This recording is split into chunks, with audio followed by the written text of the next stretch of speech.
ज्या कवितेसाठी महाराष्ट्रभर एवढ्या लोकांनी मला खऱ्या अर्थानं निमंत्रित सुद्धा केलं, ती कविता गौतम बुद्धांनी सांगितलं, दादा या जगामध्ये जात धर्म पंथ पक्ष लिंग वर्ण भेद यांच्या पलीकडे सगळ्यात श्रेष्ठ नातं कुठलं असतं, ते मैत्रीचं नातं असतं. आणि मित्र, एक मित्र हो, सगळेजण लक्षात ठेवा की तुमचा मित्र गरीब असू द्या, श्रीमंत असू द्या, तुम्ही इंजिनियर डॉक्टर वकील असू द्या, पण तुम्ही तुमच्या मित्राला कधी विसरले नाही पाहिजे. मित्र गरीब असतो, मित्र श्रीमंत असतो, मित्र हुशार असतो, मित्र मंद असतो, पण तो जोपर्यंत सोबत आहे ना, दुःखासाठी काळजाचा दरवाजा बंद असतो. मित्र शेंबडा जरी असला ना, तो तुम्हाला कधी आत्महत्या करू देणार नाही. म्हणून एक तरी आपला मित्र असला पाहिजे आणि आपण मरेपर्यंत तो जपला पाहिजे. मनापासून, आता कवितेचा आणि कार्यक्रमाचा शेवट आलेला, मनापासून हात वर करा. कुणाकुणाला एक जिवलग मित्र आहे, सगळेजण हात वर करा. कोणाकोणाला मित्र आहे? वा वा वा वा वा, MD सरांनी सुद्धा हात वर केलेला आहे. तुम्ही सुद्धा, क्या बात आहे. आता बऱ्याच जणांनी हात वर केले, त्यांचं अभिनंदन, सगळ्यांनी केलं इकडे पण तरी काही काही लोकांनी हात वर केलेले नाही आहे. याचा अर्थ त्यांना जिवलग मित्र नाही. तर तुम्ही एक काम करा, घरी गेल्यानंतर एका कपात पाणी घ्या आणि उडी मारा त्याच्या. मित्र नाही तर या समाजात काही नाही. तुमचा मित्र नसेल दादा तर मी तुमचा मित्र आजपासून, बरोबर आहे? कारण मैत्रीशिवाय या जगात काही नाही.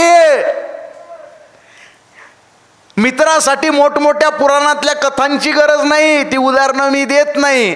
आपण कोरोनाचा काळ जरी बघितला तरी लक्षात येईल आपल्याला की एकमेकाला हात लावत नव्हते लोक. अशा काळात मित्रांच्या आईवडिलांना पाठीवर घेऊन हॉस्पिटलमध्ये ॲडमिट करणारे मित्र होते.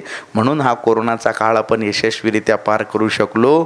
त्यामुळं आपल्याला मित्र असला पाहिजे. कविता, ज्या कवितेनं महाराष्ट्रभर खऱ्या अर्थानं एवढे मित्र जोडले, ती कविता तुमच्या समक्ष ठेवतो आणि तुमची रजा घेतो. दुःख अडवायला उंबऱ्यासारखा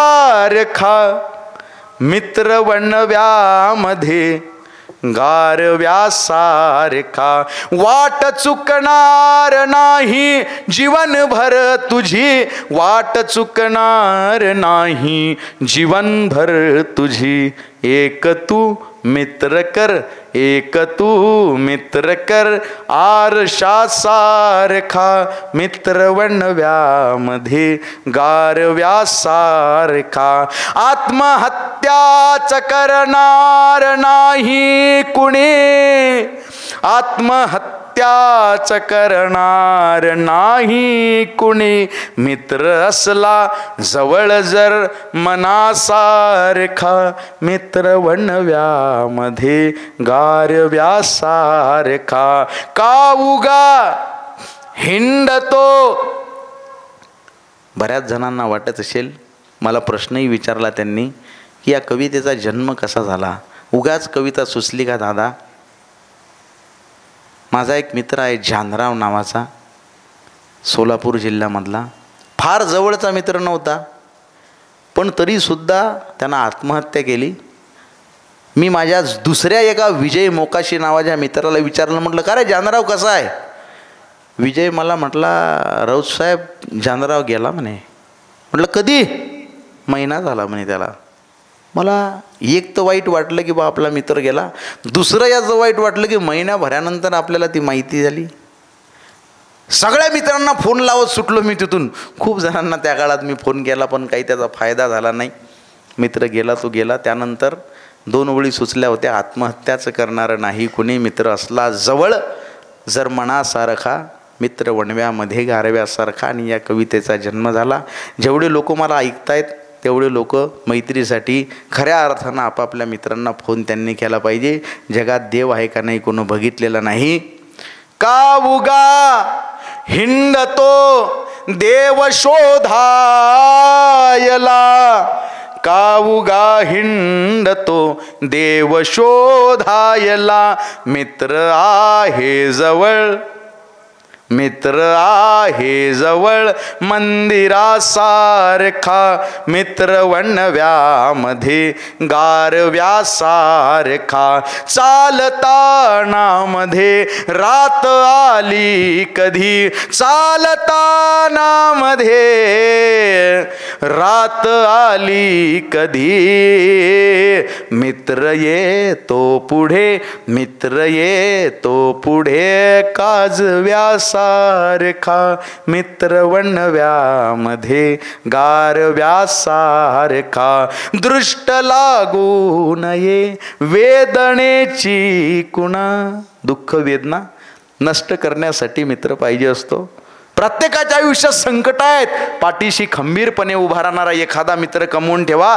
मला एक छोटासा मेसेज आला, प्रचंड महाराष्ट्रानं व्हायरल केला. घर में आग लग गई, सब जल गया, सब रिश्तेदार आए, चाहने वाले आए, चर्चा करके चले गए, पूछताछ करके चले गए. बस एक दोस्त आया जिसने पूछा अबे क्या क्या बचा है, अबे क्या क्या बचा है. मैंने कहा अबे सब कुछ जल गया, बस मैं बचा हूं, बाकी बचा ही क्या है. तो उसने गले लगाकर कहा अबे पगले फिर जला ही क्या है. चालताना मध्ये दृष्ट लागू नये वेदनेची कुणा, दृष्ट लागू नये वेदनेची मना.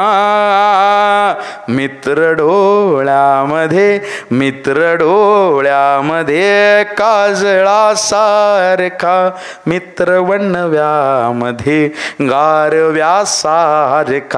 फेक तू मुखवटे भेट झाल्यावरी, फेक तू मुखवटे भेट झाल्यावरी, भेट रे दोस्ता, भेट रे दोस्ता, दोस्ता सारखा, मित्र वणव्यामध्ये गारव्यासारखा.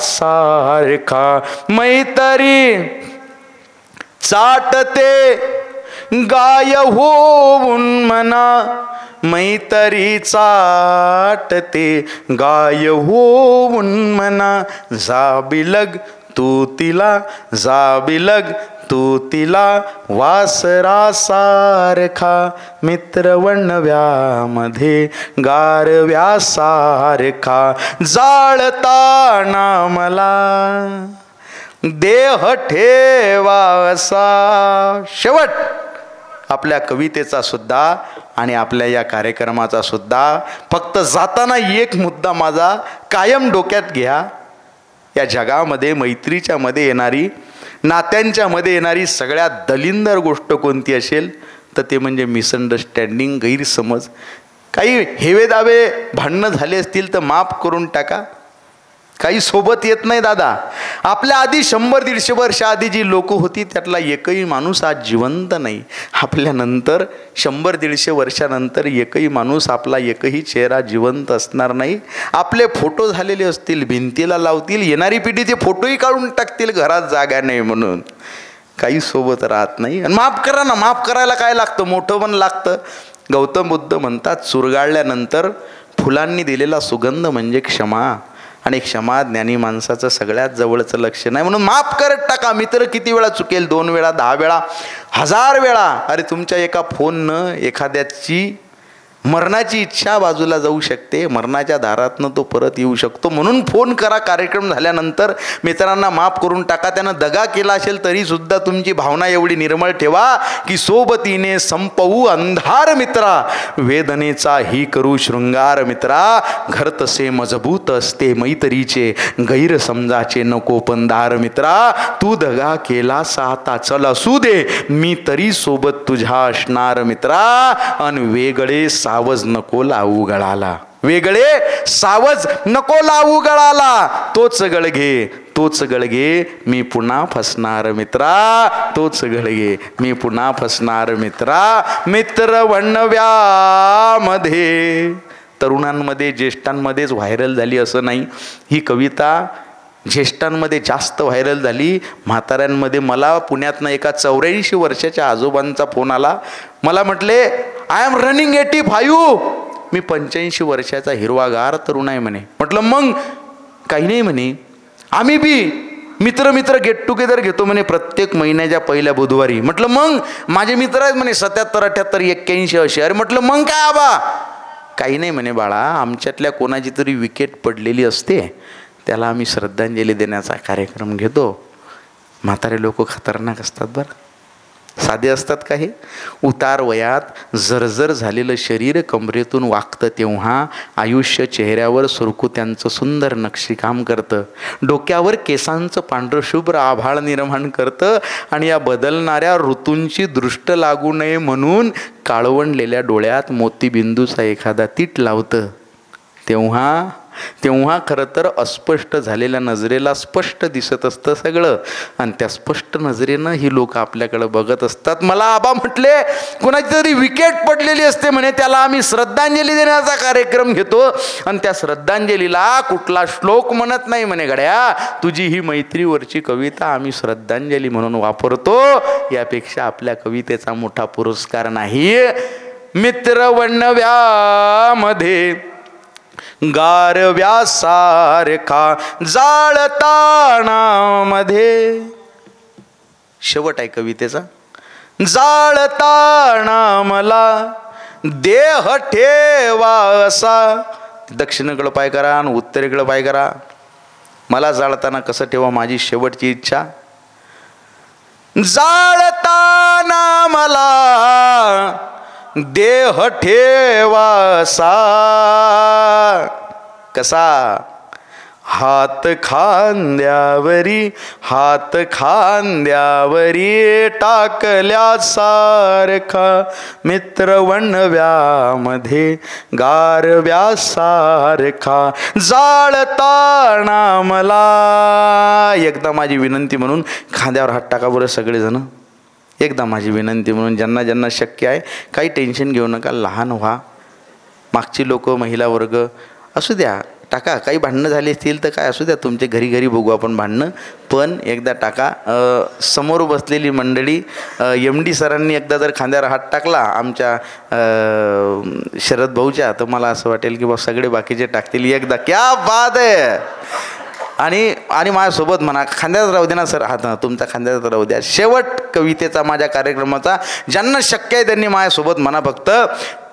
मित्र वणव्यामध्ये गारव्यासारखा जाळताना मला देह ठेवा असा, जाळताना मला देह ठेवा असा, हात खांद्यावरी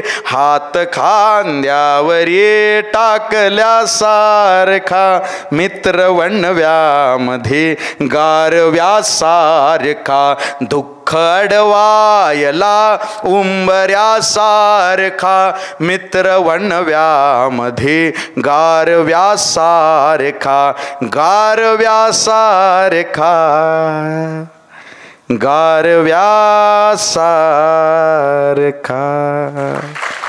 धन्यवाद, धन्यवाद, धन्यवाद.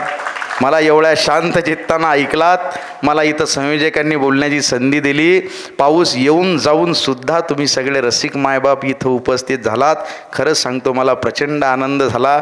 या कार्यक्रमाच्या शेवटी एवढंच सांगेल, स्वतःसाठी सगळेच जगतात, दुसऱ्यासाठी जगतो तो माणूस. प्रकाशाकडे जाताना प्रत्येकजण सोबत असतो, अंधारातही साथ देतो तो माणूस. माझ्याकडं लाखोंची इस्टेट होती, मरता मरता मी ती करोडाची केली. अरे असलेल्या पैशाची दुप्पट प्रत्येकजण करतो, शून्यातून विश्व निर्माण करतो तो माणूस. आणि जगून झाल्यावर प्रत्येक जण मरतो, पण मेल्यानंतरही जगू शकतो ना कुणाच्या हृदयात तो माणूस. असा माणूस तुमच्या सगळ्यातनं निर्माण व्हावा एवढा आशावाद व्यक्त करतो.